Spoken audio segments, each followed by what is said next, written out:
जय महाराष्ट्र मित्रांनो, यंदाचे शैक्षणिक वर्ष हे एप्रिल पासून नाही तर जून पासूनच सुरू होणार आहे।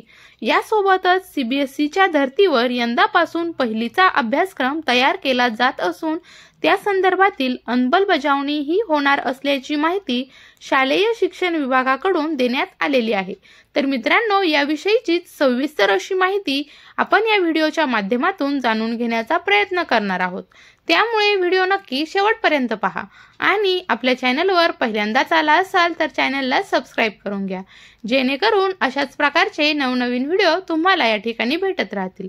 मित्रांनो, नव्या शैक्षणिक वर्षामध्ये राज्य शिक्षण मंडळाच्या शाळा देखील सीबीएसईच्या धर्तीवर 1 एप्रिल पासून सुरू होणार असल्याचे वृत्त प्रसिद्ध झाल्यानंतर शिक्षक, शाळा व्यवस्थापन आणि विद्यार्थी यांच्यामध्ये संभ्रम निर्माण झाला होता। याला राज्यातील शिक्षकांनी आता तातडीने हे कसे शक्य आहे असे सांगत नाराजी व्यक्त केली आहे। यावर शालेय शिक्षण विभागाने केलेल्या खुलाशानुसार शैक्षणिक वर्ष जून पासूनच सुरू होणार असून केवळ नव्या शैक्षणिक वर्षात पहिलीच्या विद्यार्थ्यांना राज्य अभ्यासक्रम आराखड्यानुसार नवा अभ्यासक्रम लागू होणार आहे।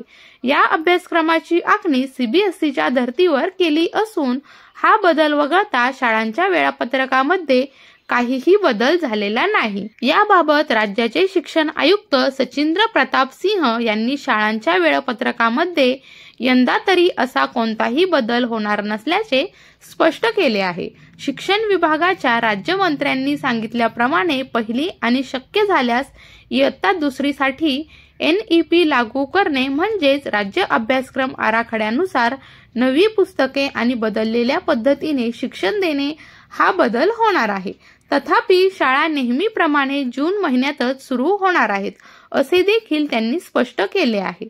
तर मित्रांनो, महत्त्वपूर्ण असा व्हिडिओ होता। आवडला असेल तर लाईक करा, शेअर करा आणि आपल्या YouTube चॅनलला सबस्क्राइब करायला विसरू नका। धन्यवाद।